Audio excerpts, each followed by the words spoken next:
السلام السلام السلام یا نبی السلام. السلام علیکم ورحمۃ اللہ وبرکاتہ. وعلیکم السلام. نحمده ونصلي ونسلم على رسوله الكريم. اما بعد اعوذ بالله من الشیطان الرجیم. بسم اللہ الرحمن الرحیم. ولا تقولوا لمن يقتل في سبيل الله اموات بل احياء ولكن لا تشعرون.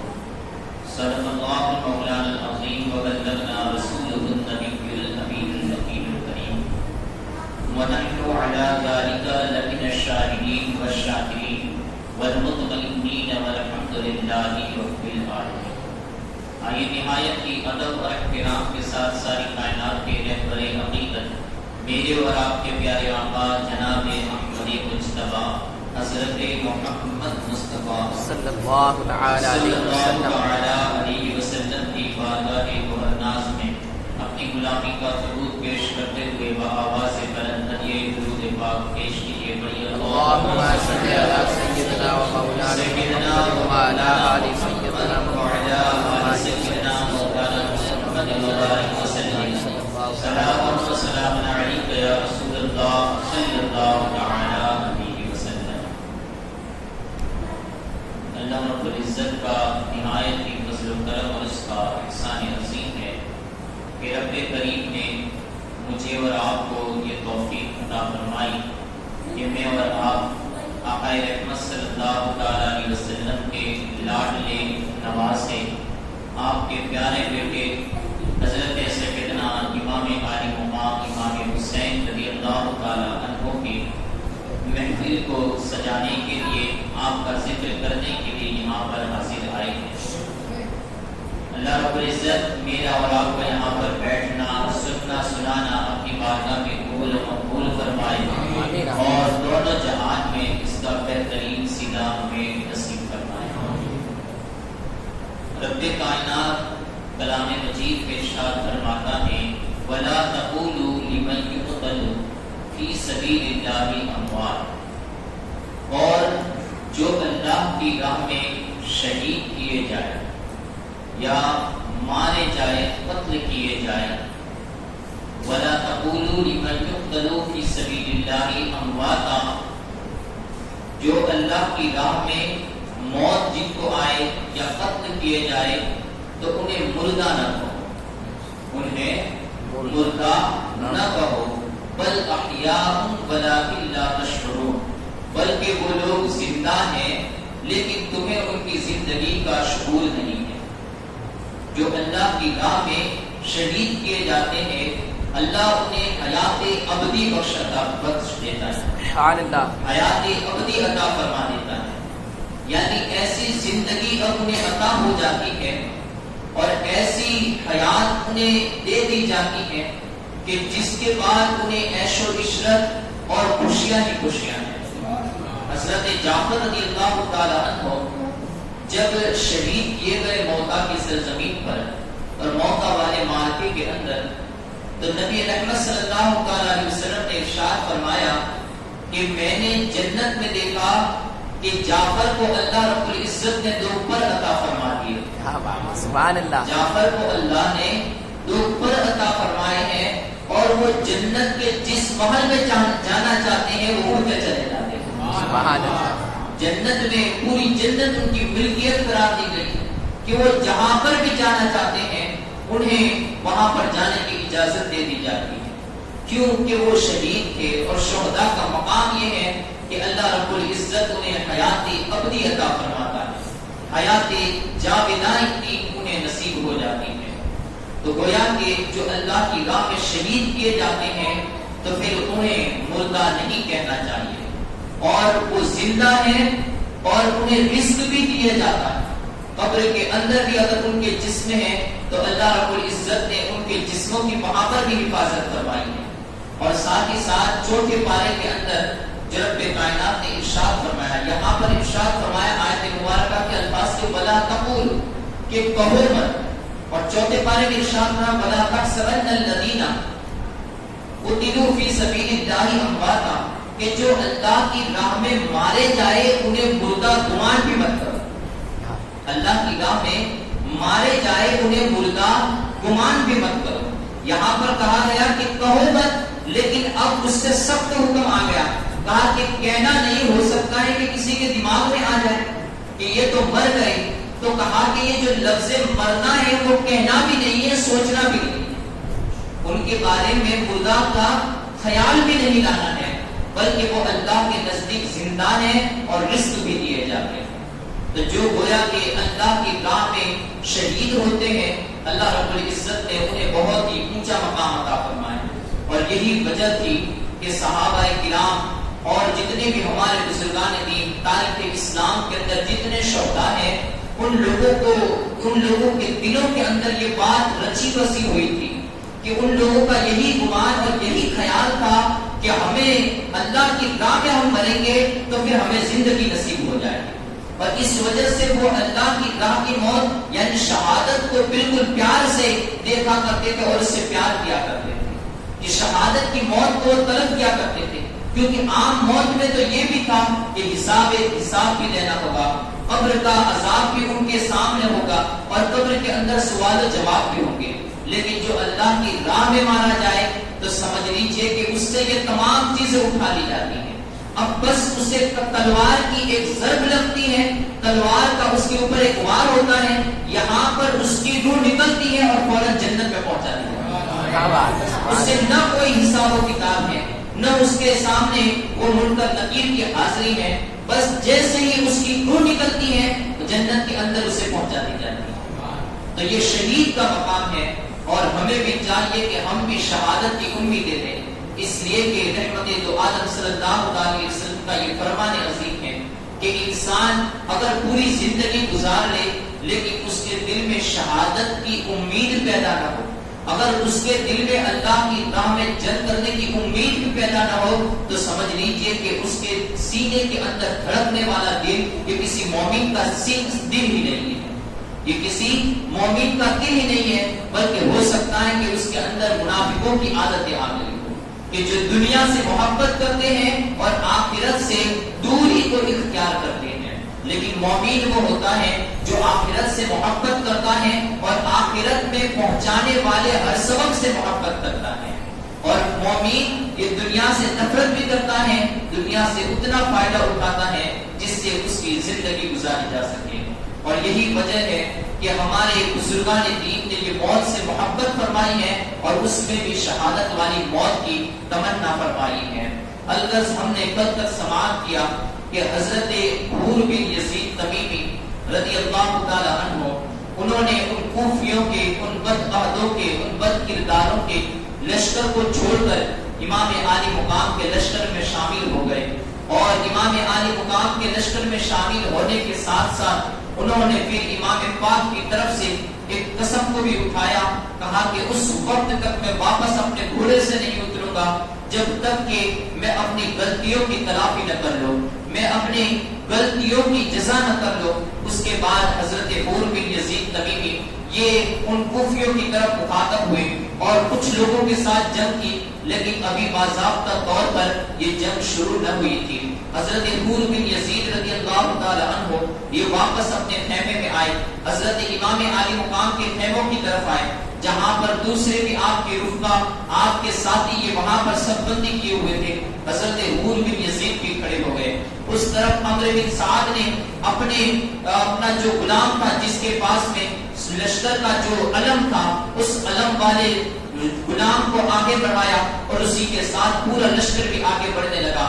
عمرو بن سعد نے لوگوں کو مخاطب کرتے ہوئے کہا کہ یہ لوگوں گواہ ہو جاؤ کہ سب سے پہلا یہاں پر تیر چلانے والا یہ سعد کا بیٹا عمرو ہے. اور اس نے یہ کہتے ہوئے ایک تیر چلایا. اس کا تیر چلانا کیا تھا، پورے لشکر کے اندر شور اٹھنے لگا اور وہاں پر نعروں کی آوازیں بلند ہونے لگی، ہر ایک کے اندر جوش اور خروش پیدا ہو گیا. اب اس کے بعد جب باضابطہ طور پر شروع ہونے لگی، اس سب سے پہلے عمرو بن سعد نے یسار اور سالم کو جو زیاد اور ابن زیاد کے غلام تھے، ان دونوں کو بھیجا، اور اس طرف سے امام عالی مقام کے قافلے والوں میں سے اور آپ کے ساتھیوں میں سے حضرت حبیب بن مظاہر یہ کھڑے ہوئے۔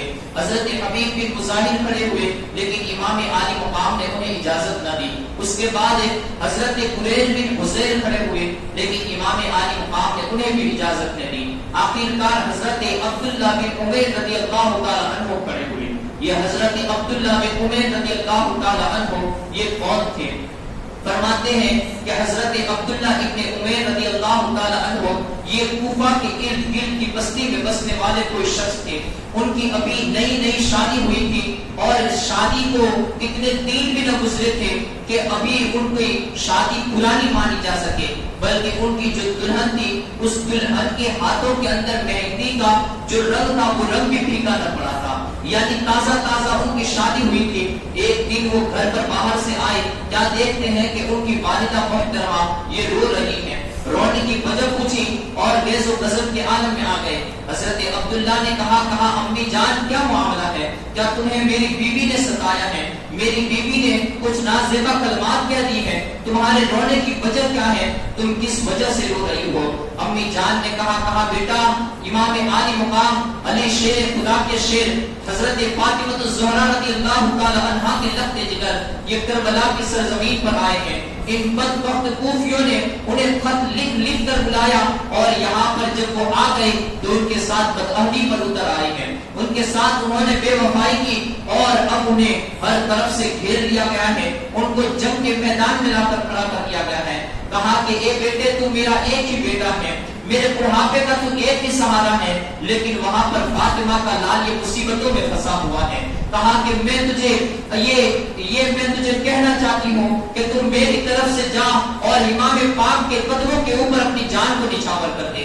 حضرت عبداللہ بن عمیر رضی اللہ تعالیٰ عنہ اپنی بیوی کے پاس آئے، کہا کہ میرے تیرے ساتھ ابھی تازہ شادی ہوئی ہے، ابھی تو نے مجھ سے کوئی خوشی کے دن بھی نہیں دیکھے ہیں، لیکن میری ماں کی امید ہے کہ میں اپنی جان کو امام عالی مقام کے نام پر قربان کر دوں، ان کے قدموں میں اپنی جان کو قربان کر دوں۔ بیوی نے کہا میں تمہیں اجازت تو دوں گی، لیکن میری بھی ایک شرط ہے۔ کہا کہ کیا تیری شرط ہے؟ کہا کہ جب تم کربلا کے میدان میں جاؤ گے تو میں بھی تمہارے ساتھ کربلا کے میدان میں آؤں گی۔ حضرت عبداللہ بن عمیر رضی اللہ تعالی عنہ اور آپ کی بیوی یہ دونوں کربلا کے میدان میں گئے۔ حضرت عبداللہ بن عمیر رضی اللہ تعالی عنہ یہ کھڑے ہوئے، امام پاک سے اجازت طلب کی، کہا کہ حضور مجھے اجازت عطا فرمائیے کہ میں ان دونوں کے سر کو قلم کر کے لے آؤں۔ حضرت عبداللہ بن عمیر رضی اللہ تعالی عنہ کو امام عالی مقام نے دیکھا، جوان اور قوی ہیکل بھی تھے، قامت اور آپ کے بدن کے اندر طاقت و قوت بھی پائی جاتی تھی۔ حضرت عبداللہ بن عمیر رضی اللہ تعالی عنہ کو امام عالی مقام نے دعائیں دیتے ہوئے آپ نے ان دونوں کی طرف بھیجا۔ حضرت عبداللہ بن عمیر رضی اللہ تعالی عنہ جب وہاں پر پہنچے تو یسار نے آپ کے نسب کو پوچھا، کہا کہ تم کون ہو؟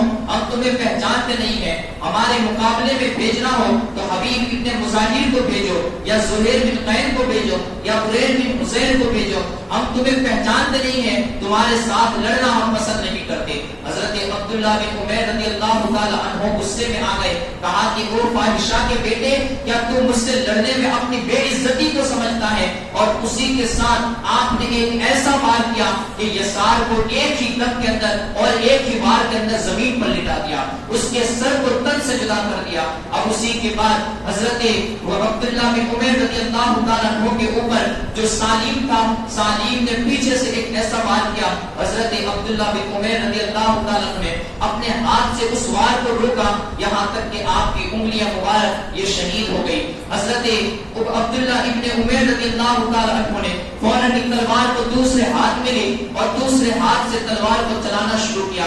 جب دوسرے ہاتھ سے تلوار چلانے لگے تو اسی کے عالم میں اور اسی دم کے اندر سالم کے اوپر بھی ایک ایسا زور آور وار کیا کہ سالم بھی کچھ ہی دیر کے اندر زمین پر لیٹا ہوا نظر آیا۔ حضرت عبداللہ بن عمیر رضی اللہ تعالی عنہ اب اس کے بعد جوش میں آئے اور جوش کے ساتھ پھر آپ نے کچھ اشعار پڑھے، جن کا مفہوم یہ تھا کہ اے لوگوں مجھے نہ پہچانتے ہو تو پہچان لو، میں قبیلہ بنی کلب کا ایک شخص ہوں، میں خاندان بنی کلب کا ایک شخص ہوں، میرا نام عبداللہ بن عمیر ہے اور میری پہچان کے لیے اتنا کافی ہے کہ لوگ مجھے قبیلہ علیب کا ایک نوجوان سپہ سالار کہہ کر پکارتے ہیں۔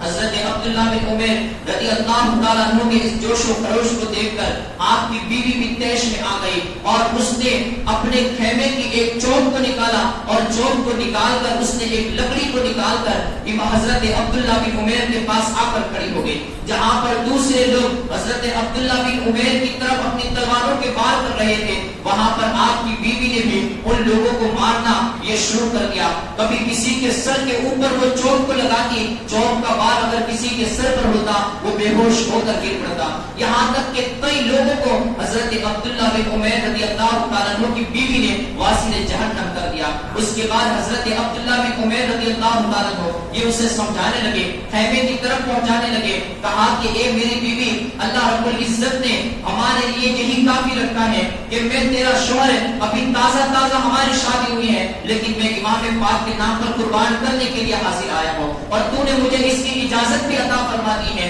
کیا تیرے لیے اتنا ہی کافی نہیں ہے کہ تو نے اپنی جان کو میرے نام پر قربان کر دیا ہے؟ کہا کہ میں جب قربان، اس کی بیوی نے کہا کہ حضور آپ تو قربان ہو جائیں گے، لیکن جس طریقے سے میں نے زندگی میں 4 دن تمہارے ساتھ گزارے ہیں اسی طریقے سے مرنا بھی اور جنت میں بھی تمہارا ساتھ نصیب کرنا چاہتی ہوں۔ حضرت عبداللہ بن عمیر رضی اللہ تعالیٰ عنہ اپنی بیوی کو سمجھا رہے تھے لیکن وہ سمجھنے کے لیے تیار نہیں تھی، یہاں تک کہ حضرت امام عالی مقام رضی اللہ تعالیٰ عنہ نے وہاں سے آواز لگائی اور پھر امام پاک کے بلانے پر وہ بیوی اپنے خیمے کی طرف واپس لوٹی۔ حضرت عبداللہ بن عمیر رضی اللہ تعالیٰ عنہ یہ لڑتے رہے، کئی لوگوں کو واصل جہنم کرتے رہے، ایک ہاتھ بیکار ہو چکا تھا، انگلیاں کٹ چکی تھی، لیکن حضرت عبداللہ بن عمیر رضی اللہ تعالیٰ عنہ دوسرے ہاتھ سے ایسے وار کرتے کہ بڑے بڑے شہ سواروں کو اور کوفہ کے بڑے بڑے بہادروں کو انہوں نے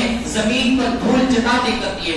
کسی کے سر کے اوپر وار کرتے تو سر سے لے کر گھوڑے کی جو زین ہوتی تھی وہاں تک آپ کا وار پہنچ جاتا تھا۔ حضرت عبداللہ بن عمیر رضی اللہ تعالیٰ عنہ لڑتے رہے یہاں تک کہ کچھ لوگوں نے آپ کو گھیر لیا اور گھیراؤ میں آ کر حضرت عبداللہ بن عمیر رضی اللہ تعالیٰ عنہ کو شہید کر دیا۔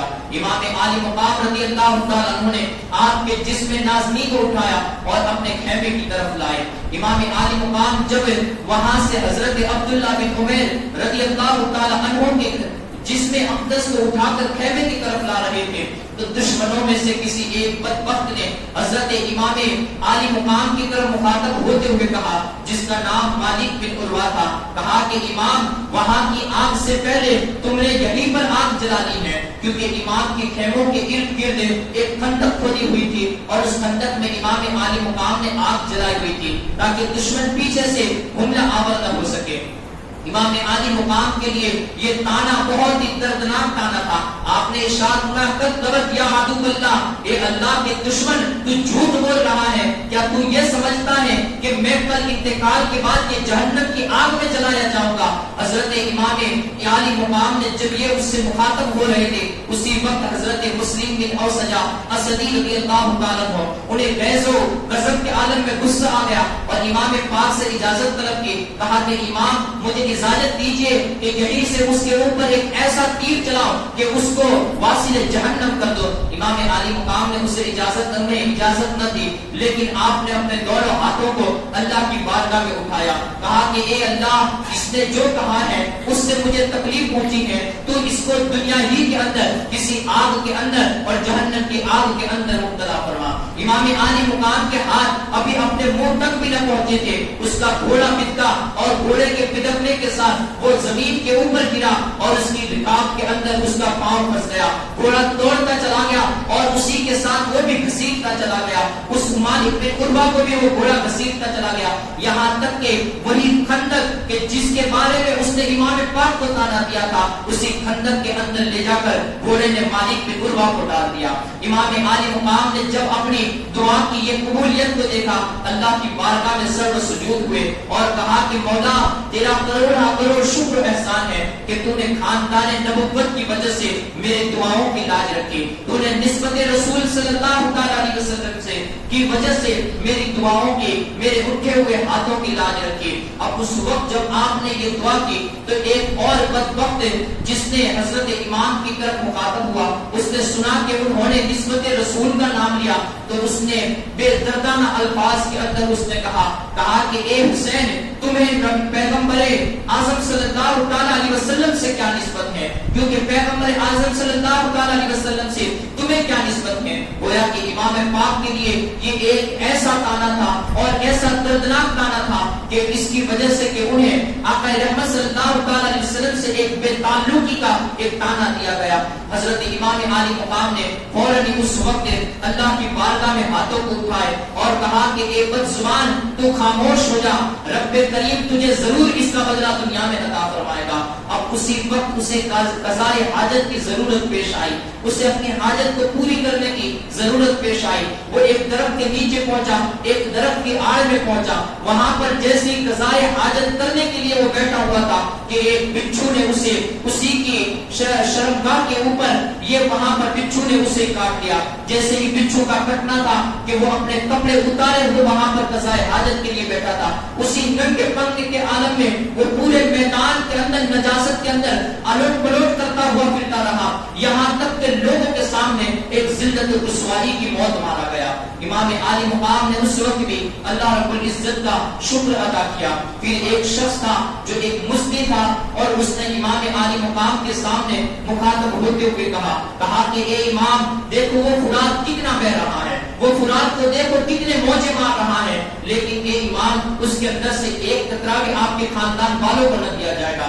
امام عالی مقام نے اللہ کی بارگاہ میں دعا کرتے ہوئے یہ کلمات کہے، اللہم آمنہ اتشناہ، یعنی اے اللہ تو اسے پیاس کی وجہ سے مارے اور پیاسا اس کو مارے۔ حضرت امام عالی مقام نے جیسے یہ الفاظ کہے اس کے فوراً بعد وہ مزنی کا گھوڑا بتکا اور وہ گھوڑے کو پکڑنے کے لیے وہ بھاگنے لگا، یہاں تک کہ اس نے گھوڑے کو تو پکڑ لیا لیکن اس کو پیاس کی ایسی شدت محسوس ہوئی اور وہ پیاس کو ایسی شدت کے ساتھ محسوس کرنے لگا کہ اب اس کے بعد اس کے سامنے پانی پلایا گیا، لیکن پانی کی پیاس کی شدت کے ہوتے ہوئے بھی وہ پانی کا ایک قطرہ بھی اپنے حلق کے نیچے سے نہ اتار سکا۔ اس کے سامنے گڑھے کے گڑھے لاتے گئے لیکن وہ ایک گلاس بھی، ایک قطرہ بھی پانی اس کے منہ کے اندر نہ جا سکا، یہاں تک کہ وہ العطش اور پیاس کرتے ہوئے وہ دم اس کا نکل گیا اور واصل جہنم ہوا۔ اب امام عالی مقام کو حضرت علامہ نعیم الدین مراد آبادی رحمۃ اللہ علیہ فرماتے ہیں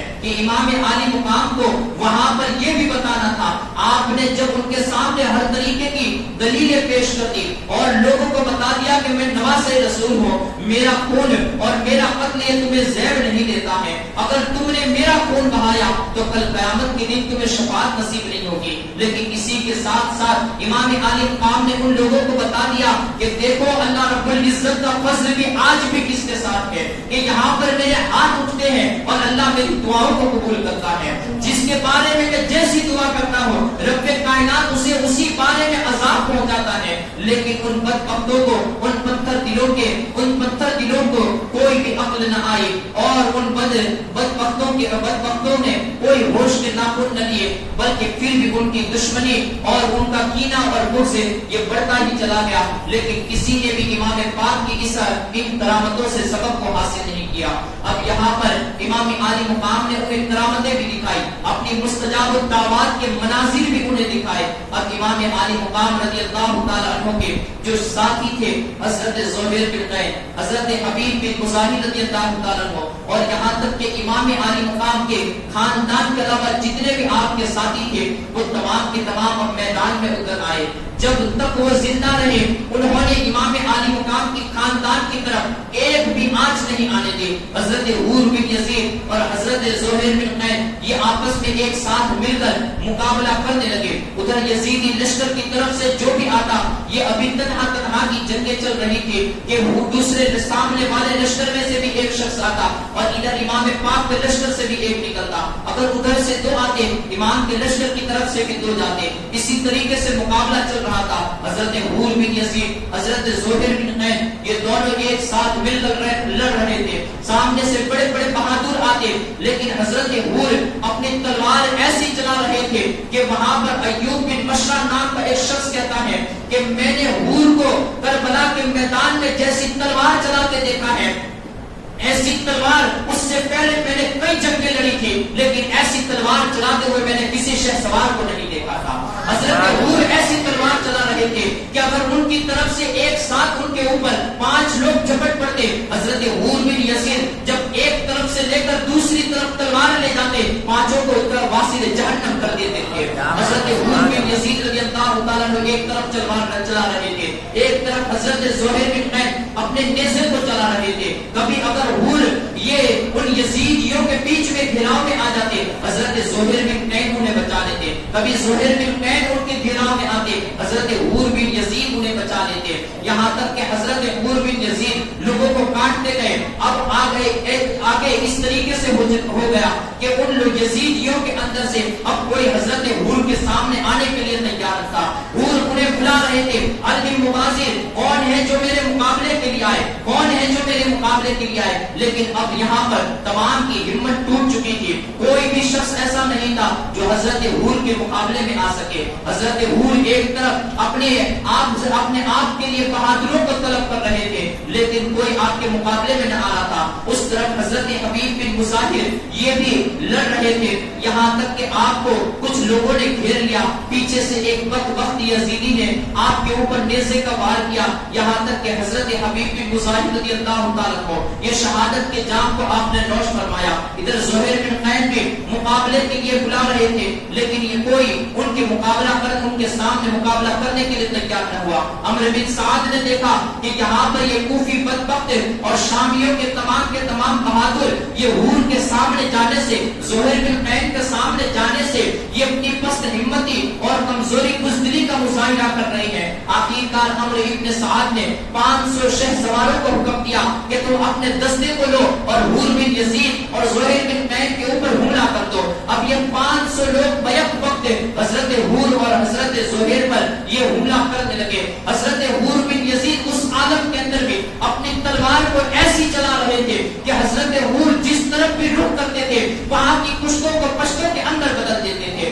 حضرت حور جس صف کے اندر جاتے تھے وہاں کی صفوں کو یہ نیچے گرا دیتے تھے. حضرت زہیر بن قین بھی اسی طریقے سے لڑتے رہے. یہاں تک کہ کچھ لوگوں نے پیچھے سے وار کیا اور حضرت حور بن یزید پر ایک نیزے کا دور سے ایسا وار کیا گیا جس سے وہ نیزہ حضرت حور کے بدن کو چیرتا ہوا آگے کی طرف نکل گیا. حضرت حور نے جام شہادت کو نوش فرمایا اور کچھ دیر تک اس کے بعد حضرت زہیر بن قین رضی اللہ تعالی عنہ یہ بھی لڑتے رہے. لیکن کچھ دیر کے بعد چونکہ وہ اکیلے ہو چکے تھے اب اس کے بعد انہیں بھی گھیر لیا گیا اور انہیں بھی تلواروں کا نشانہ بنا دیا گیا. حضرت زہیر بن قین رضی اللہ تعالی عنہ یہ انہوں نے بھی اللہ کی بارگاہ کو لبیک کہا اور جام شہادت کو نوش فرما کر امام عالی مقام کی غلامی میں آپ نے بھی اپنے نام کو درج کرایا اور جنت الفردوس کے اعلیٰ محلات سے انہیں بھی اعلیٰ محلات انہیں بھی نصیب ہو گئے. انا للہ و انا الیہ راجعون. کربلا والوں نے روشن کر دیا اسلام کو. کربلا والوں نے روشن کر دیا اسلام کو. شفیع گل ہوتی رہی روشنی اور بھی بڑھتی رہی. شفیع گل ہوتی گئی روشنی اور بھی بڑھتی گئی. درود پاک پڑھیے اللہم صلی علی سیدنا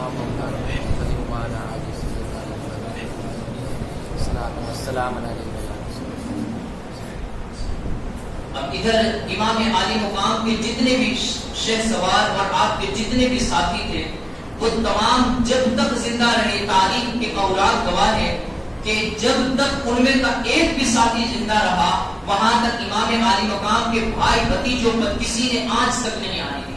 جتنے بھی یزیدیوں کی طرف سے تیر آئے انہوں انہوں نے اپنے سینوں کو آگے کر دیا اور ان تینوں کو اہل بیت نبوت اور خاندان نبوت کے خیموں تک نہیں پہنچنے دیا. کتنے بھی بڑے بہادر آئے لیکن ان بہادروں کے سامنے انہوں نے اپنی جانوں کو پیش کر دیا, لیکن امام عالی مقام کی طرف کسی ایک شخص کو بھی بڑھنے نہیں دیا. اب جب تمام ساتھی ختم ہوئے اس کے بعد شیر خدا کے شیروں کی باری آئی. حضرت فاطمہ الزہرا رضی اللہ تعالیٰ عنہ کے دلاروں کی باری آئی. سید الانبیاء صلی اللہ علیہ وسلم کے جگر پاروں کی باری آئی اور ان کے میدان میں آتے ہی بڑے بڑے بہادروں کے دلوں کے اندر ان کے سینے لرزنے لگے, ان کے دل لرزنے لگے, کیونکہ اب تک جو ان کے ساتھی تھے, ان کے رفقا تھے جو صرف موت سے محبت کرتے تھے, موت سے محبت کرنے کی وجہ یہ تھی اور وجہ تھی کہ ان لوگوں کے سامنے بڑے بڑے بہادر ٹک نہ سکے تھے. یہاں پر تو وہ لوگ تھے جن کو خدا قدوس نے جنت کا مالک بنا دیا تھا. یہ جنت کے مالک اب جب میدان میں اترے تو اس کے بعد کسی میں یہ ہمت نہ تھی کہ وہ ان لوگوں کے مقابلے کے لیے نکل سکے. ادھر عمرو ابن سعد اپنے لشکریوں کو اور اپنے شہ سواروں کو پکار پکار کر کے رہا ہے, انہیں چلا رہا ہے, انہیں ڈانٹ پھٹکار رہا ہے, لیکن اس کے باوجود بھی کوئی اپنے پاؤں کو آگے کی طرف نہیں کھینچتا تھا. ہر ایک کوئی اس کی ڈانٹ کو سن رہا ہے. آخرکار اس نے عمرو ابن سعد نے لوگوں کو نوکریوں کی, لوگوں کو عہدوں کی لالچ دی. کہا کہ جاؤ تمہیں میں اس چیز کی اور مسلم کی حکومت دلا دوں گا, تمہیں میں عہدے اعلیٰ عہدوں کے اوپر فائز کرا دوں گا. ان بدبختوں نے جو درہم و دنانیر کے بندے تھے ان لوگوں کے سامنے جانے کے لیے تیار ہو گئے. وہ جانے کے لیے کیا تیار ہو گئے, انہوں نے اپنے جہنم کے راستے کو صاف کر لیا. جو بھی یزیدی لشکر کے اندر سے ان شیر خدا کے شیروں کی طرف بڑھتا تھا تو فوراً ہی یہ بیک وقت وہ ایک ہی دم کے اندر ابھی وہ اپنی تلوار کو کیا اٹھاتا اس کا خیال آنے سے پہلے وہ زمین کے اوپر اس کا سر گرا ہوا نظر آتا تھا. شیر خدا کے شیروں نے اپنی جوابندی اور بہادری کے ایسے ظہور دکھائے کہ جو ان یزیدیوں نے پہلے کبھی نہ دیکھے تھے, اس لیے کہ وہ شیر خدا کے شیر تھے. ان کے بدن کے اندر اور ان کے جسموں کے اندر علی شیر خدا کے خون کی روانگی تھی. انہوں نے ایسے حملے کیے. حضرت علی رضی اللہ تعالیٰ عنہ کے 5 بیٹے یہ کربلا کے میدان میں شریک تھے. آپ کی جو دوسری بیویوں سے جو پیدا ہوئے تھے وہ 5 بیٹے حضرت محمد بن علی, حضرت عبداللہ بن علی, حضرت جعفر بن علی, حضرت عباس بن علی رضی اللہ تعالیٰ عنہ, یہ تمام کے تمام وہاں پر موجود تھے. حضرت عثمان بن علی, حضرت عباس کے سوا ان تمام لوگوں نے جام شہادت کو نوش کیا. اسی طریقے سے حضرت امام حسن رضی اللہ تعالیٰ عنہ کے وہ بھی 4 بیٹے وہاں پر موجود تھے. حضرت امام حسن رضی اللہ تعالیٰ عنہ کے بیٹے حضرت عبداللہ بن حسن, حضرت عمر بن حسن رضی اللہ تعالیٰ عنہ, انہوں نے بھی اپنی جوانمردی اور بڑی بہادری کے جوہر دکھائے. یہاں تک کہ ان لوگوں کو بھی ان ظالم لوگوں نے آپ دیکھیں جب تک ان کے مقابلے میں ایک ایک کر کے لوگ آتے رہے ان لوگوں نے ہر ایک کو واصل جہنم کر دیا. عمرو بن سعد نے دیکھ لیا تھا اور شمر کی جوشن پکار پکار کر چلا چلا کر کہہ رہا تھا, اے عمرو بن سعد ان لوگوں کے سامنے اگر تو ایک ایک کر کے اپنے سپاہیوں کو بھیجتا رہے گا تو یاد رکھ یہ 22,000 کا لشکر کیا اگر 70,000 کا لشکر بھی لائے گا تو یہ علی کے شیر اور شیر خدا کے یہ شیر اکیلے ہی 70,000 کے لشکر کے لیے کافی ہو جائیں گے. ان کو زیر کرنا چاہتا ہے اور ان کو زمین پر سلانا چاہتا ہے تو اکیلا مقابلہ نہ کر بلکہ ان کے سامنے فوج کو بھیج. وہ فوج کے ساتھ اگر فوج ان کی طرف جائے گی تب ہو سکتا ہے کہ وہ لوگ زمین پر گرنے کے لیے تیار ہو, ورنہ تو چاہے کہ ایک ایک کو بھیجتا رہے, 2 کو بھیجتا رہے اور ان سے مقابلہ کراتا رہے. کہا کہ یہ 3 کے پیاسے لوگ ہیں, لیکن اگر تو اس کے باوجود بھی 2 اور ایک والا مقابلہ کراتا رہا تو یہ تمام پورے یزیدی لشکر کو نکل جائیں گے, پورے یزیدی لشکر کو یہ واصل جہنم کر دیں گے. الغرض عمرو بن سعد یہ اب اس کے بعد پوری ایک ٹولی کو بھیجتا ہے اور یہ علی کے شیروں کی طرف, شہزادے بطول کی طرف اور نبی کریم صلی اللہ علیہ وسلم کے ان لالوں کی طرف جب پورا لشکر ایک ساتھ مل کر حملہ کرتا ہے تو اس کے بعد اب انہیں جام شہادت کو نوش کرنا پڑتا ہے. ایک کے بعد دیگرے ہر کوئی جام شہادت کو نوش کرتا گیا، یہاں تک کہ اب اس کے بعد حضرت مسلم بن عقیل کے بھی شہزادے اور حضرت عقیل رضی اللہ تعالیٰ عنہ کے بھی جو شہزادے تھے ان تمام نے جام شہادت کو نوش کیا۔ اب انہی کے اندر ایک 19 سالہ نوجوان جو اتنا خوبصورت تھا کہ جس کی خوبصورتی اس کے اوپر کپڑے پہنے ہوئے تھے، لیکن کپڑے پہنے ہوئے کے باوجود اس کے جسم کی خوبصورتی کپڑوں کے اوپر سے عیاں ہو رہی تھی، کپڑوں کے اوپر سے ظاہر ہو رہی تھی۔ حضرت اس خوبصورت نوجوان، اس حسین و جمیل نوجوان کا نام حضرت قاسم بن حسن رضی اللہ تعالیٰ عنہ۔ حضرت قاسم رضی اللہ تعالیٰ عنہ اب اپنے چچا جان حضرت امام عالی مقام کی بارگاہ میں حاضر آتے ہیں۔ کہا چچا جان ہر کوئی ہمارے خاندان میں سے شہید کر دیا گیا ہے، آپ مجھے اجازت عطا فرمائیے کہ ابھی یزیدی بدبختوں ان کوفی بدعہدوں کے سامنے میں بھی جاؤں اور آپ کی غلامی کے اندر میں بھی اپنے نام کو شمار کراؤں۔ امام عالی مقام نے انہیں اپنے سینے سے لگایا، کہا بھتیجے تو میرے بھائی کی یہ نشانی ہے۔ حضرت قاسم رضی اللہ تعالیٰ عنہ کے ساتھ حضرت امام عالی مقام رضی اللہ تعالیٰ عنہ کی چھوٹی صاحبزادی حضرت سکینہ جسے سکینہ بھی کہا جاتا ہے، حضرت سکینہ کی نسبت ہوئی تھی۔ یہ عام طور پر جو ہمارے اندر ایک بات مشہور ہو چکی ہے کہ کربلا کے میدان میں حضرت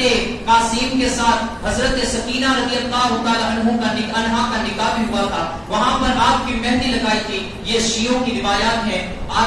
مفسرین کرام اور بزرگان دین واضح طور پر فرماتے ہیں کہ یہ تمام باتیں بے اصل ہیں۔ ہاں اتنی بات ضرور ہے کہ حضرت سکینہ کی نسبت حضرت قاسم کے ساتھ قائم کی گئی تھی، یعنی اس کو دوسرے معنوں میں کیوں سمجھ لیجئے کہ حضرت سکینہ کی منگنی حضرت قاسم کے ساتھ ہوئی تھی۔ حضرت امام عالی مقام نے اپنے بھتیجے حضرت قاسم کو اپنے سینے سے لگایا، کہا بھتیجے میں تجھے کس جگہ سے اجازت دوں، کیونکہ تو میرے بھائی حسن کی نشانیوں میں سے ہے، اگر میں نے تجھے وہاں پر بھیج دیا تو اس کے بعد ایک حسن ہی رہ جاتا ہے جو ابھی چھوٹے پن کے عالم میں ہے، میرے حسن بھائی کی یہ نسل منقطع ہو جائے گی، پتہ نہیں کہ وہ لوگ میرے بعد ان خاندان والوں کے ساتھ کیا سلوک کریں گے۔ کہا میں تجھے اجازت نہیں دوں گا، لیکن حضرت قاسم رضی اللہ تعالیٰ عنہ یہ رونے لگے، رو کر اجازت طلب کرنے لگے۔ امام عالی مقام نے پھر بھی آپ کو اجازت نہ دی۔ حضرت قاسم رضی اللہ تعالیٰ عنہ کو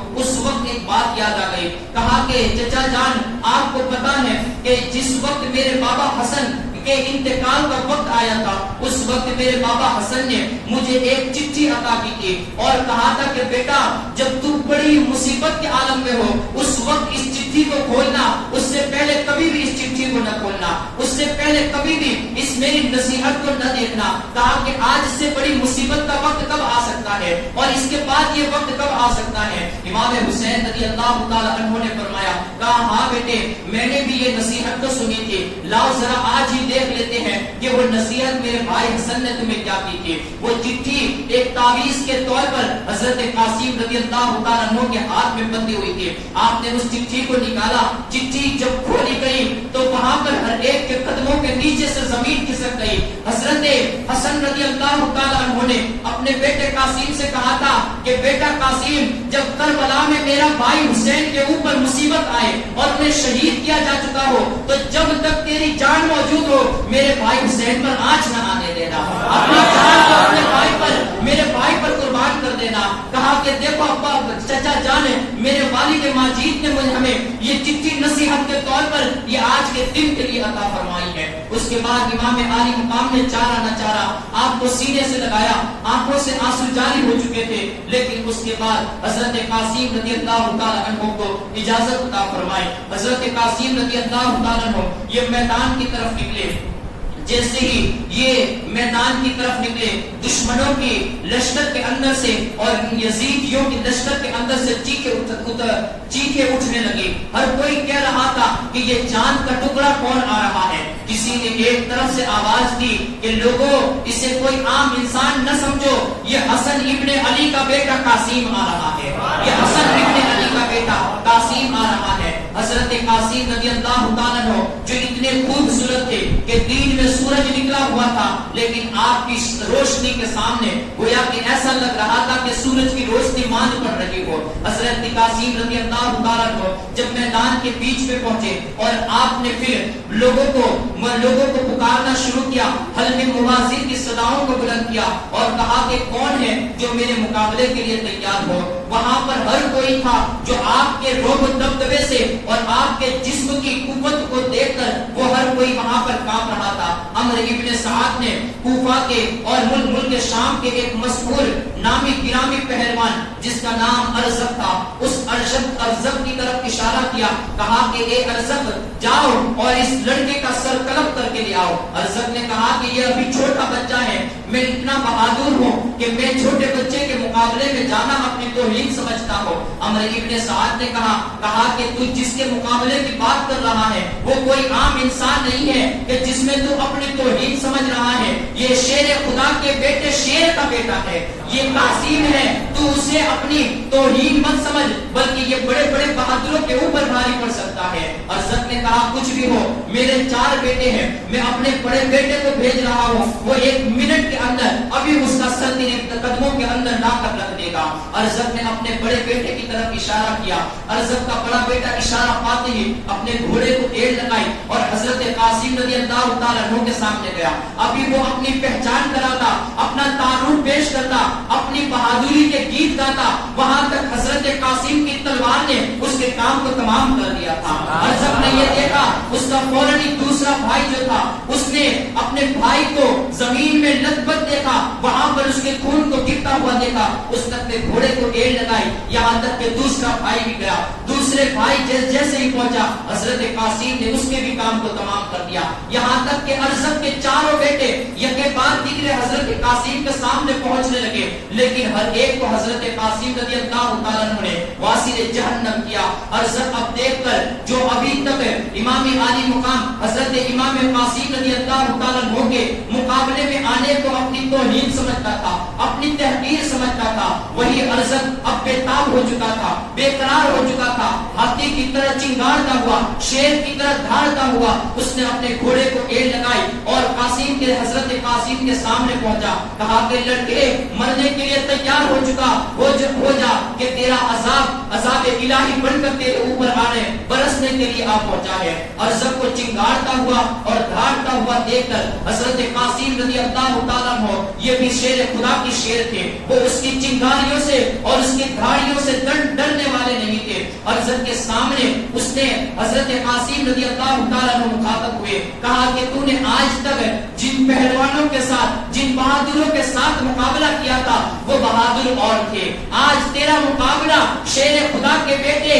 حضرت حسن بن علی رضی اللہ تعالیٰ عنہ کے شیر کے ساتھ ہونے جا رہا ہے۔ شیر خدا کے بیٹے حسن بن علی کے شیر کے ساتھ تیرا مقابلہ ہونے جا رہا ہے۔ ارزق نے اب اپنی تلوار کو اٹھائی، حضرت قاسم رضی اللہ تعالیٰ عنہ نے الحرب الخداع کے تحت کہ جنگ و جدال کے اندر دھوکہ یہ دینا اور چالاکی کرنا یہ جائز ہوتا ہے، اسی کے تحت حضرت قاسم رضی اللہ تعالیٰ عنہ نے فوراً جب ارزق نے اپنی تلوار کو اٹھائی تھی کہ حضرت قاسم نے ایک تانا دیا، کہا کہ ارزق میں تو تجھے بڑا بہادر سمجھتا تھا، میں تو تجھے بڑا شہسوار سمجھتا تھا، لیکن تجھے تو اپنے گھوڑے کی زین بھی کسنا نہیں آتی ہے، اپنے گھوڑے کی زین بھی صحیح طریقے سے لگانا نہیں آتی ہے۔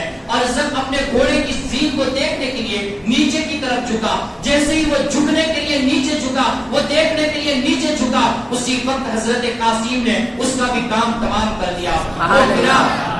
گرا فولاد کا ٹکڑا نیچ زمین پر سرنگو ہو کر، گرا فولاد کا ٹکڑا زمین پر سرنگو ہو کر، تکبر بہ گیا زخموں کے رستے موجے خون بن کر، تکبر بہ گیا زخموں کے رستے موجے خون ہو کر۔ تو یہ حضرت قاسم رضی اللہ تعالیٰ عنہ کی بہادری اور آپ کی وہ شہ سواری تھی کہ بڑے بڑے فوجی آتے رہے، بڑے بڑے شہ سوار آتے رہے، حضرت قاسم رضی اللہ تعالیٰ عنہ یہ بات دیکھے ہر بہادر کو یہ زمین پر دھول چٹاتے رہے، ہر بہادر کو واسل جہنم کرتے رہے، یہاں تک کہ جب لڑتے لڑتے تھک گئے تو اپنے چچا امام عالی مقام کی طرف آئے، کہا کہ حضور مجھے پیاس لگی ہوئی ہے، العطش کی صداؤں کو بلند کیا، لیکن حضرت امام عالی مقام نے انہیں اپنے سینے سے لگایا، اپنی انگوٹھی کو نکال کر آپ کی زبان میں رکھی، کہا بیٹا کچھ ہی دیر باقی ہے کہ جب آقا رحمت صلی اللہ علیہ وسلم حوض کوثر پر اپنے ہاتھوں میں جام لیے تمہارا انتظار کر رہے ہیں،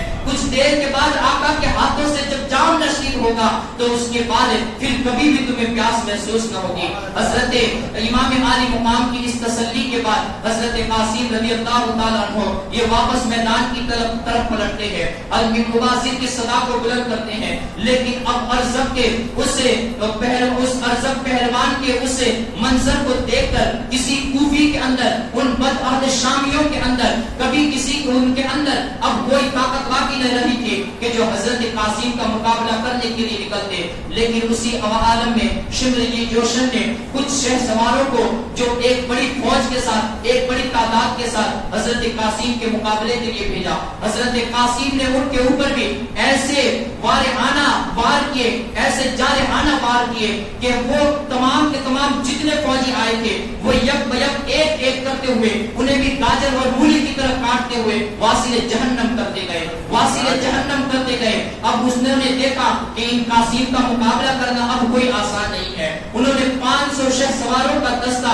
یہ حضرت قاسم کے مقابلے میں بھیجا۔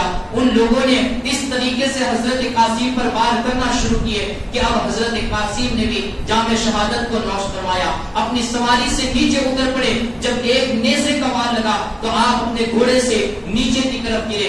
امام عالی مقام کو انہوں نے پکارا کہ یا اماں ادرکنی، اے میرے چچا میری طرف توجہ فرمائیے۔ حضرت امام عالی مقام نے جیسے اپنے بھتیجے حضرت قاسم کی صدا کو سنا، اپنے خیمے کی طرف سے دوڑے ہوئے نکلے۔ وہاں پر جب پہنچے حضرت قاسم رضی اللہ تعالیٰ عنہ کے اوپر 27 تلواروں کے زخم لگ چکے تھے، 27 تلواروں کے زخم تھے۔ امام عالی مقام نے جب آپ کے سر مبارک کو اپنی گود میں اٹھایا، بے ہوشی کے عالم میں تھے، لیکن جیسے امام عالی مقام کے ہاتھوں میں آپ کا سر آیا، آنکھیں کھولی، آپ کا دیدار ہوا اور اس کے بعد آپ کی روح کفی انصری سے پرواز کر گئی۔ حضرت قاسم رضی اللہ تعالی عنہ بھی یہ شہادت کا جام نوش فرما کر حیات جاویدی، حیات جاویدانی انہیں بھی حاصل ہو گئی۔ درود پاک پڑھیے اللہ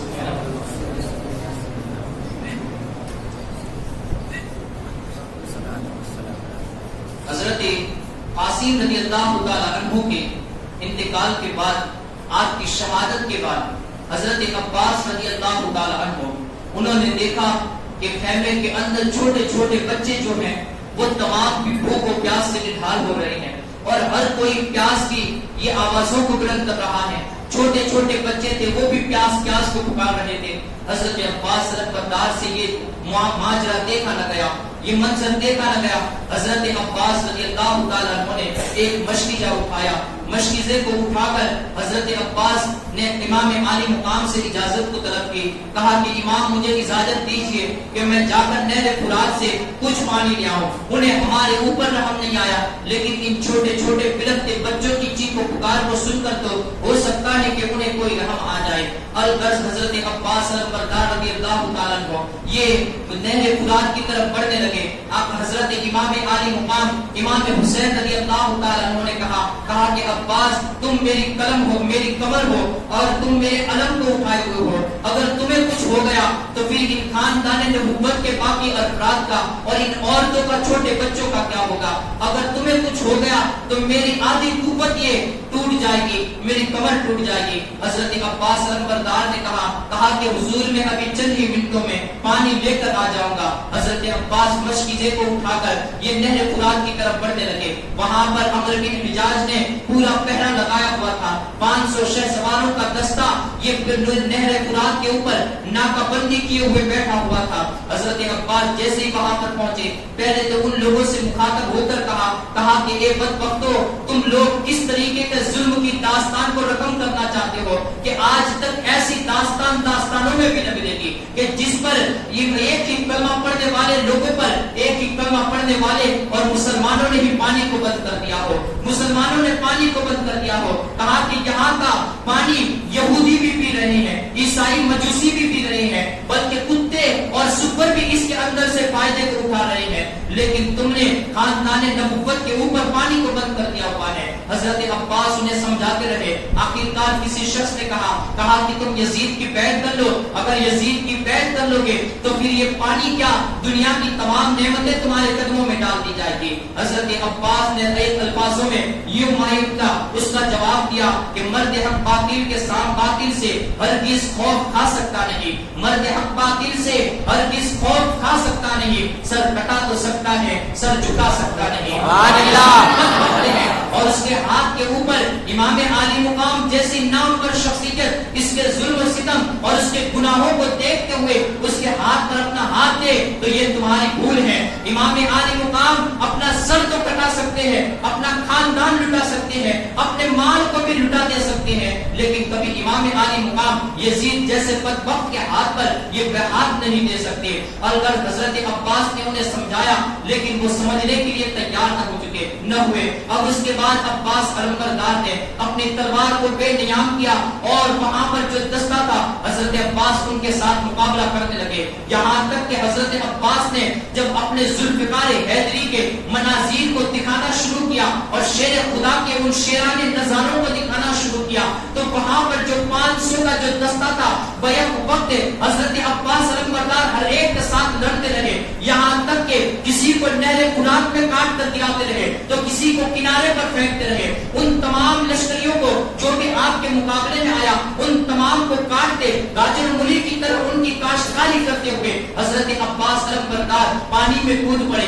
مشکیزے کو بھرا اور دونوں چلو سے پانی کو بھی اپنے ہاتھ میں لیا. لیکن بزرگان دین فرماتے ہیں ہاتھ میں پانی کو لیا اور اپنے لبے مبارک سے لگا نہیں جا رہے تھے، لیکن ہو سکتا ہے انہوں نے اسی وقت اپنے ہاتھوں سے اس جام کو بھی نیچے کی طرف گرا دیا. بزرگ فرماتے ہیں کہ ہو سکتا ہے اس وقت حضرت عباس کو خاندان نبوت کے ان چھوٹے چھوٹے بچوں کی آہو پکار اور چیخو پکار ان کے کانوں میں گونج رہی ہو. حضرت عباس نے پانی پینا گوارا نہ کیا کہ یہاں پر میں تو پانی پی لوں، لیکن ساقی کوثر کے دلارے حضرت علی اور فاطمہ کے جگر پارے وہاں پیاس سے تڑپ رہے ہو. حضرت عباس نے اسی شرم کے مارے پانی نہ پیا. اب مشکیزے کو بنا ایک ہاتھ میں مشکیزہ لیتے ہوئے اپنی تلوار کو چلاتے ہوئے باہر اب نہر فرات سے باہر کی طرف اور خیموں کی طرف بڑھنے لگے.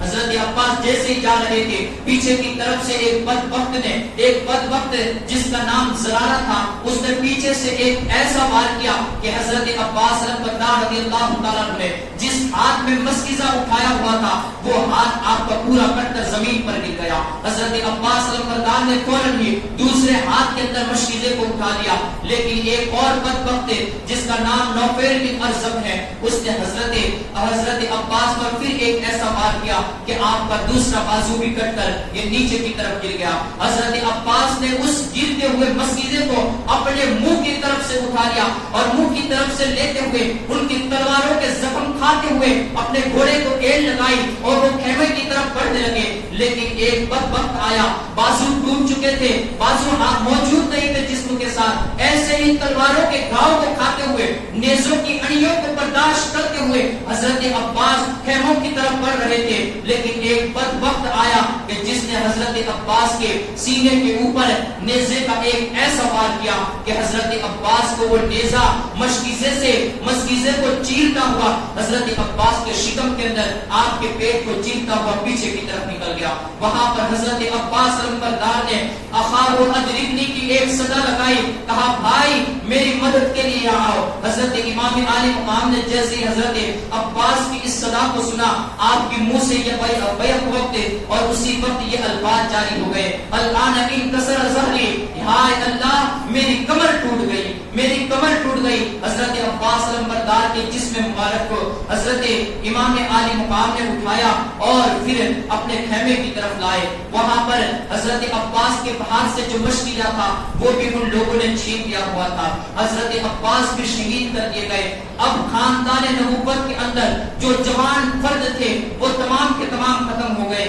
یہاں تک کہ صرف ایک ہی فرد جسے ہم شبیہ پیغمبر کہا جاتا تھا جو آقا رحمت صلی اللہ علیہ وسلم کے حقوق مشابہ تھے، یہاں تک کہ جو اس زمانے کے اندر نبی رحمت صلی اللہ علیہ وسلم کا دیدار کرنا چاہتا تھا وہ حضرت امام حسین کے بیٹے حضرت علی اکبر کی زیارت کر لیا کرتے تھے. وہی حضرت علی اکبر اب امام پاک کی بارگاہ میں آئے, اجازت تو طلب کی, لیکن حضرت امام عالی مقام نے اجازت دینے سے انکار کر دیا. کہا بیٹا یہ لوگ صرف میرے خون کے پیاسے ہیں, جب میرا خون بہا لیں گے اس کے بعد پھر یہ لوگ کسی کا خون نہیں بہائیں گے. کہا بیٹا تم رک جاؤ, میں جاتا ہوں اور میں ان سے مقابلہ کرتا ہوں. لیکن حضرت علی اکبر نے کہا کہ حضور مجھ سے یہ دیکھا نہ جائے گا کہ آپ میرے سامنے شہید کر دیے جاؤ. کہا کہ ابا حضور میں جاتا ہوں, میں آپ کے پہلے شہید ہو کر نانا جان سے ملنا چاہتا ہوں, آقا رحمت صلی اللہ تعالی علیہ وسلم کا دیدار کرنا چاہتا ہوں. حضرت علی اکبر وہ علی اکبر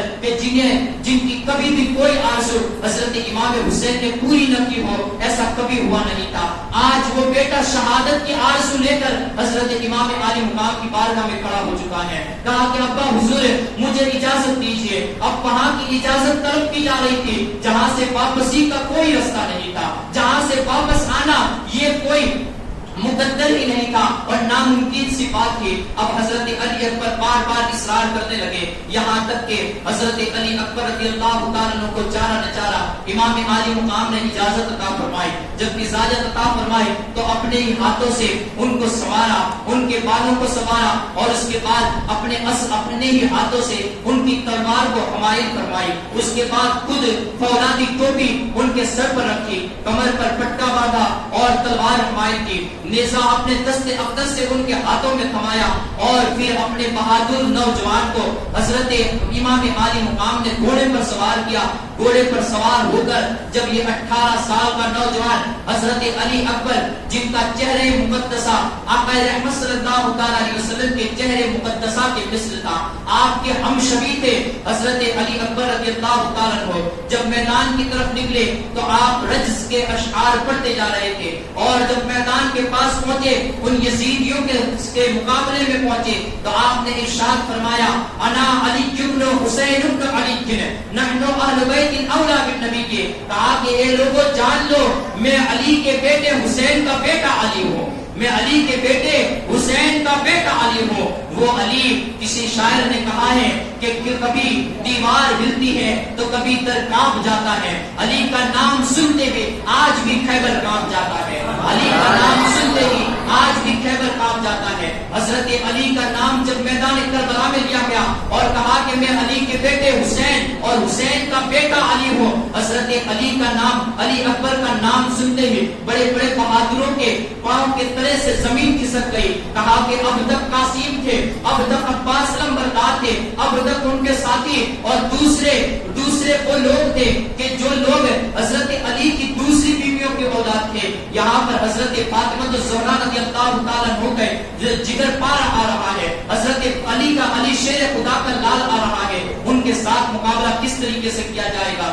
الغرض بڑے بڑے بہادر آ گئے, بڑا لمبا ان کے حالات ہیں, لیکن مختصر طور پر میں آپ کے سامنے بتاؤں کہ بڑے بڑے بہادر حضرت علی اکبر کے سامنے آئے, بڑے بڑے پہلوان اور ملک شام کے نام پر پہلوان حضرت علی اکبر رضی اللہ تعالیٰ عنہ کے سامنے آئے. لیکن حضرت علی اکبر رضی اللہ تعالیٰ عنہ اپنی تلوار کو ایسی چلا رہے تھے کہ بڑے سے بڑا پہلوان آتا, لیکن چند ہی منٹوں کے اندر وہ زمین پر خون بہتا ہوا اس کا نظر آتا اور واصل جہنم ہو جاتا. کئی پہلوانوں کو واصل جہنم کیا, یہاں تک کہ طارق بن شیس اور اس طرف سے ابن سعد کو کسی نے پکار کر کہا کہ اے ابن سعد یہ تو کیا کر رہا ہے, یہ حسین کا بیٹا علی اکبر ہے, اگر تم اس طریقے سے ایک دو کو مقابلے کے لیے بھیجتا رہا تو یہ آدھا لشکر جو ختم ہو چکا ہے, آدھے لشکر کو علی اکبر اکیلا ختم کر دے گا. حضرت علی اکبر کا ایسا خوف اور ایسا حرص اور حضرت علی اکبر کا ایسا ڈر بیٹھ گیا تھا کہ علی اکبر کے مقابلے کے لیے اب پہلوان بھی آتے تو وہ ایک جھوٹ بنا کر آتے. حضرت علی اکبر کے مقابلے میں پہلوان بھی اکیلے جانے کے لیے وہ بھی اپنی موت کا جیسا نظارہ کر لیتا.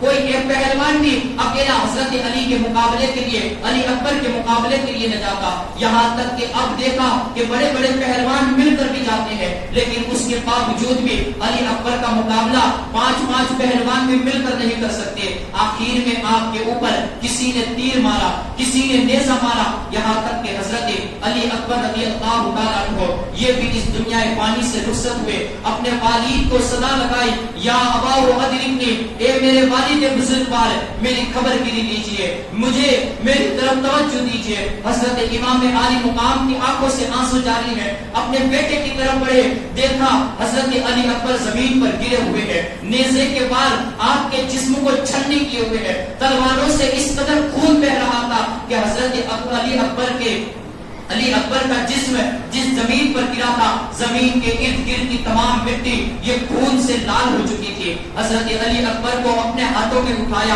اور اپنے خیمے کی طرف لائے۔ اب اس کے بعد خاندان نبوت اور امام کے خیمے میں جتنے نوجوان تھے تمام کے تمام شہید کر دیے جا چکے تھے۔ اب ایک چھوٹا سا بچہ تھا جو پیاس کی وجہ سے چلا رہا تھا، وہ حضرت علی اصغر رضی اللہ تعالیٰ عنہ کے امام عالی مقام کی بارگاہ میں حضرت زینب رضی اللہ تعالیٰ عنہ آئی، کہا امام یہ لوگوں کے ساتھ یہ لوگ جو ظلم و ستم کر رہے ہیں یہ ہم بڑوں پر کر رہے ہیں، ہو سکتا ہے ان بدبختوں کو اس چھوٹے بچے پر کچھ رحم آ جائے اور وہ اسے ہی پانی کی 2 بوند عطا کر دے کہ اس کی ماں کو پانی نہ ملنے کی وجہ سے ان کا بھی دودھ سوکھ چکا ہے، 3 دن سے پانی کی پیاس کی وجہ سے ان کو بھی دودھ نہیں آ رہا، اب ایسا ہو سکتا ہے کہ انہیں کچھ پانی کے گھونٹ مل جائے تاکہ اس بچے کی تڑپ جاتی رہے، اس بچے کا تڑپنے میں کوئی کمی آ جائے۔ امام عالی مقام نے پہلے تو منع کرنے کی کوشش کی، لیکن اس کے بعد جب حضرت زینب اور بیویوں نے بڑا ہی اصرار کیا،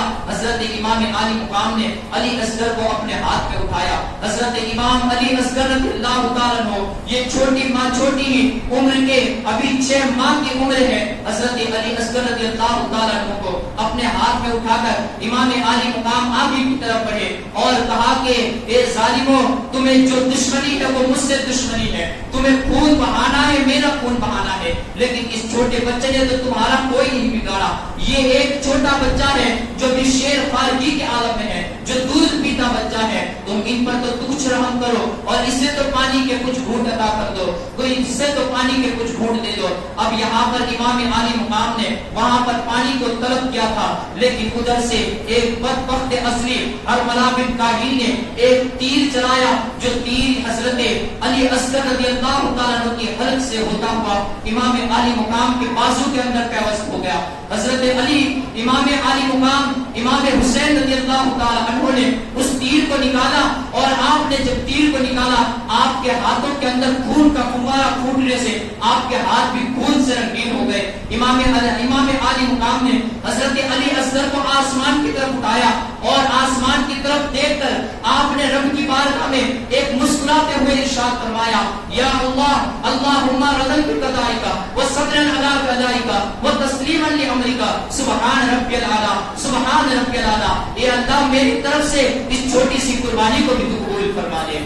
حضرت امام عالی مقام رضی اللہ تعالی عنہ نے اس طریقے سے حضرت علی اصغر رضی اللہ تعالیٰ عنہ بھی امام عالی مقام کے ہاتھوں میں شہید کر دیے جا چکے۔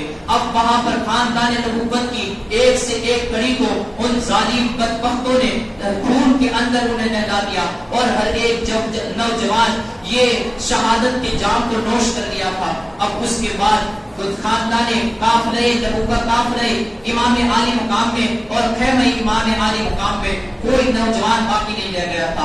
اب صرف اور صرف ایک بیمار عابد حضرت زین العابدین رضی اللہ تعالیٰ عنہ کی ذات مقدسہ تھی۔ حضرت زین العابدین رضی اللہ تعالیٰ عنہ نے اپنے بابا سے اجازت طلب کی، بستر سے اٹھا نہیں جا رہا تھا لیکن باپ کو بھیجنا بھی گوارا نہیں تھا، باپ کو اپنے والد محترم کو شہید کرانا بھی گوارا نہیں تھا۔ امام عالی مقام کے سامنے حضرت امام زین العابدین نے اجازت طلب کی، کہا ابا حضور مجھے بھی آگے بھیج دیجئے، میں آپ کو شہید ہوتا ہوا اور آپ پر ظلم ہوتا ہوا کس طریقے سے دیکھ سکوں گا۔ حضرت امام عالی مقام نے کہا بیٹا اب تم میری آخری نشانی ایک ہی تو باقی رہ گئے ہو، اگر تم بھی شہید کر دیے گئے تو پھر میری نسل آگے کس طریقے سے چلے گی، آقا رحمت صلی اللہ تعالی علیہ وسلم کا خاندان یہ کس طریقے سے بڑا ہو جائے گا اور خاندان نبوت کی شاخ کس طریقے سے پھوٹے گی۔ آخر آخر کار حضرت امام زین العابدین کو بنا دیا گیا. کربلا کے میدان میں امام عالی مقام کے صرف ایک ہی بیٹے باقی رہ گئے تھے. امام عالی مقام کے صرف بیٹے امام زین العابدین ہی باقی رہ گئے تھے. اور اللہ رب العزت نے ان قربانیوں کی وہ برکتیں عطا فرمائی. آج دنیا کے کسی کونے میں چلے جاؤ, آپ کو زمین کا کوئی خطہ یہ حسینی سادات کے بغیر خالی نظر نہیں آئے گا.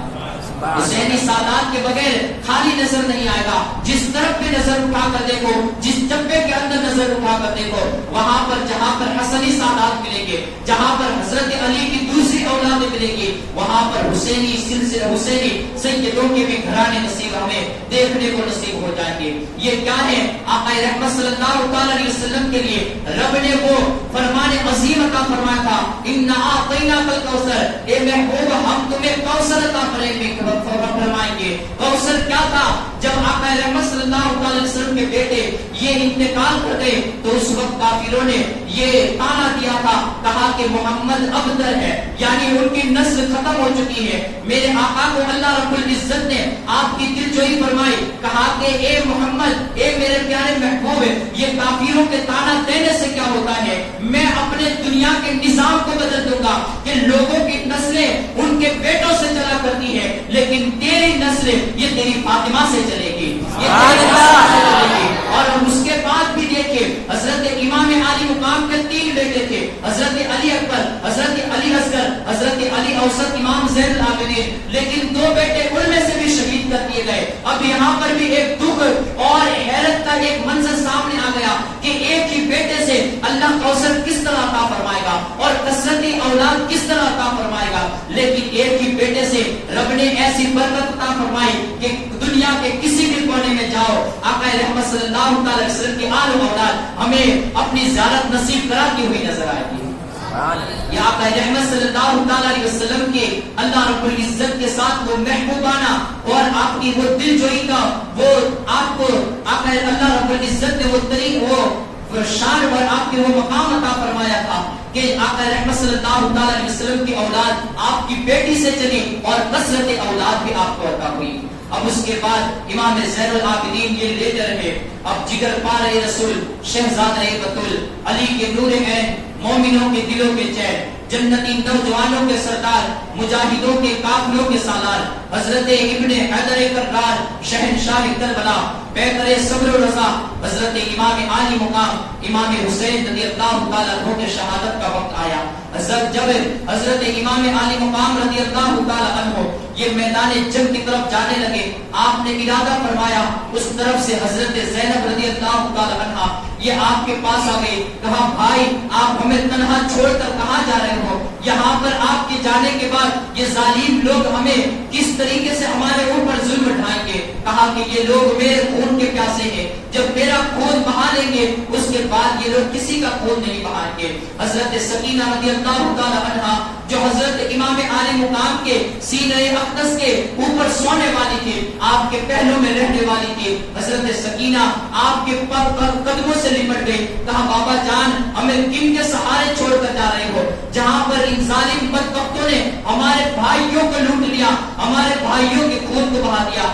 آپ کے جانے کے بعد وہ لوگ ہمارے ساتھ کیسا سلوک کریں گے. حضرت امام عالی مقام کو اب آپ نے پختہ ارادہ کر لیا, اب کوئی چیز آپ کی روک نہ بن سکی. اپنے گھوڑے پر سوار ہوئے, آپ نے قبائے مصری کو زیب تن فرمایا. آقا رحمت صلی اللہ علیہ وسلم کے جو تبرکات میں سے امامہ شریف تھا, اس امامہ شریف کو اپنے سر پر باندھ لیا. حضرت سید الشہداء امیر حمزہ رضی اللہ تعالیٰ عنہ کی ڈھال کو اپنے پشت پر رکھی. شیر خدا کی تلوار ذوالفقار حیدری کو آپ نے اپنے حمایت فرمائی اور جعفر طیار کا نیزہ اپنے ہاتھ میں لیا. پھر تاجدار رسالت صلی اللہ علیہ وسلم کا یہ پیارا بیٹا شہزادہ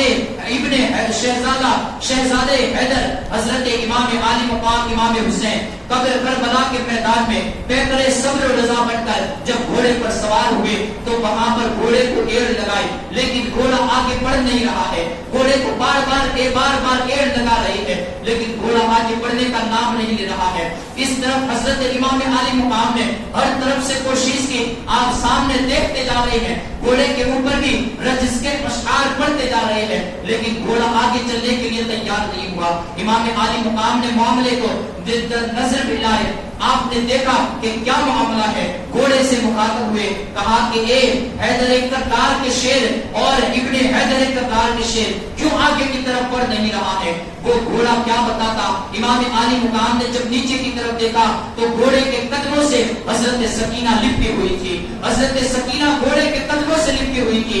وہ گھوڑا جو حضرت سکینہ کے قدموں میں جکڑا ہوا تھا, وہ حضرت سکینہ کی کیسے گستاخی کر سکتا تھا؟ اس گھوڑے نے اپنے قدموں کو ذرہ برابر بھی ہلانا یہ بھی برداشت نہ کیا, وہ وہیں پر کھڑا رہا, یہاں تک کہ حضرت امام عالی مقام نے حضرت سکینہ کو پھر سے اپنی گود میں اٹھایا. کہا بیٹا سکینہ, یہ وقت شہادت کا وقت آ چکا ہے, ہمارے نانا جان کے مقصد کو پورا کرنے کا وقت آ چکا ہے. اس کے بعد حضرت زینب کے حوالے حضرت سکینہ کو کیا اور اس کے بعد امام عالی مقام میدان کربلا میں آ گئے. جب کربلا کی تپتی ہوئی ریگزاروں میں پہنچے تو اس وقت آپ نے پھر بھی اتمام حجت کے لیے ان لوگوں کو سمجھانا شروع کیا. آخری اپنا خطبہ دیا, کہا اے لوگوں, تم نے خون بہانا تھا, میں نے تمہارے سامنے اپنے بھتیجوں کو پیش کر دیا, میں نے تمہارے سامنے اپنے بیٹوں کو پیش کر دیا. اگر تمہاری پیاس اب بھی نہ بجھی ہو, میں نے چھوٹے سے بچے علی اصغر کو بھی تمہارے سامنے پیش کر دیا. لیکن یاد رکھو, اگر تم میرا خون بہاؤ گے تو تمہارے اوپر جہنم ہمیشہ ہمیشہ کے لکھ دی جائے گی, ہمیشہ ہمیشہ کے لیے لکھ دی جائے گی. اگر تم نے اب تک کے جو خون بہائے, اگر ہو سکتا ہے کہ تم توبہ کرو گے, اللہ رب العزت تمہارے ان گناہوں کو معاف کروا دے گا. لیکن اگر تم نے میرا خون بہایا تو تم جانتے نہیں ہو کہ نبی رحمت صلی اللہ علیہ وسلم جن کا تم کلمہ پڑھتے ہو, جن کا تمہاری نسلیں کلمہ پڑھتی ہے, ان نبی رحمت صلی اللہ علیہ وسلم نے فرمایا تھا کہ جو حسین کے ساتھ جنگ کرے گا وہ صرف حسین کے ساتھ جنگ نہیں بلکہ اللہ رب العزت کے ساتھ جنگ کرے گا, اور جس کے جو اللہ رب العزت کے ساتھ مقابلے کے لیے نکلے گا تو اللہ رب العزت اس کے لیے جہنم کے دروازوں کو کھول دے گا. کہا کیا تم نے ان فرامین کو نہیں سنے؟ اور اگر نہیں سنے تو آج بھی دنیا کے اندر جابر بن عبداللہ موجود ہے, انہیں جا کر پوچھو. الغرض حضرت امام عالی مقام تقریر فرماتے رہے, لیکن اس کے باوجود بھی ان بدمزاج, ان بدبختوں کے پتھر کی یہ نرم نہ ہونے پائے. یہاں تک کہ اب امام عالی مقام نے جب اپنے بارے میں فضائل کو سنانا شروع کیا تو بتایا, روایتوں میں آتا ہے کہ کوفہ کے جو لوگ تھے ان کے دل موم ہونے لگے اور ان کی آنکھوں سے آنسو بھی جاری ہونے لگے. اب یہ وقت ایسا تھا کہ امام عالی مقام اگر اور تقریر فرماتے تو اس وقت ان کی تلواریں ان کے ہاتھوں سے چھوٹ جاتی, وہ لوگ بھی لڑنے کے لیے امام کی طرف سے تیار ہو جاتے. لیکن اس وقت شمر جی جوشن نے دیکھا, یزیدی لشکر کے اس بدبخت کوڑی مزاج نے دیکھا, اس کوڑی بدن نے دیکھا کہ امام عالی مقام کی جوش و خروش والی تقریر سے میرے لشکر کی حالت تبدیل ہو رہی ہے. اس نے عمرو بن سعد سے مشورہ کیا, کہا کہ امام کو تقریر کرانا بند کرو, ورنہ کہیں ایسا نہ ہو کہ یہی لشکر ہمیں ہی تخت و تاراج نہ کر دے اور یہی لشکر دمشق والوں کو بھی تخت و تاراج نہ کر دے. الغرض وہ امام عالی مقام کی طرف آپ کی قطع کلامی کرتے ہوئے, آپ کی بات کو کاٹتے ہوئے امام عالی مقام کی طرف مخاطب ہوا. کہا کہ آپ یزید کی بیعت کر لو, اگر یزید کی بیعت کر لیتے ہو تو آپ کے لیے مال و متاع کے انبار لٹا دیے جائیں گے, آپ کے لیے ہر نعمت مقرر کر دی جائے گی. امام عالی مقام نے فرمایا, کہا کہ وہ یزید بدبخت کہ جس کے ہاتھ پر بیعت کرنا میں نے اب تک گوارا نہ کیا, اتنے اپنے بہادر نوجوان اپنے پورے خاندان کو لٹا کر گوارا نہ کیا, اب میرے لیے کیا میں اس یزید بدبخت کے ہاتھ پر اپنے ہاتھ کو دے دوں گا. کہا مرد حق باطل سے ہرگز خوف کھا سکتا نہیں, مرد حق باطل سے ہرگز خوف کھا سکتا نہیں. سر کٹا تو سکتا ہے لیکن سر جھکا سکتا نہیں, سر کٹا تو سکتا ہے لیکن سر جھکا سکتا نہیں. امام عالی مقام نے ان بدبختوں کو سمجھایا لیکن سمجھنے کے لیے تیار نہ ہوئے. آخر میں امام عالی مقام نے پھر آپ نے اپنی بہادری کے کچھ اشعار پڑھے, رز کے اور کچھ اشعار پڑھے, اور اس کے بعد پھر پکارا, کہا کہ آؤ کون ہے جو شیر خدا کے شیر کے سامنے اور اس کا مقابلہ کرنے کے لیے آئے, کون ہے جو اپنی بیوی کو یتیم کرانا, اپنی بیوی کو بیوہ کرانا چاہے, اپنی اولاد کو یتیم کرانا چاہے. وہاں پر عمرو ابن سعد نے ابھی تک جو لشکر تھا اب اس لشکر کے نقشے کو بدل دیا گیا.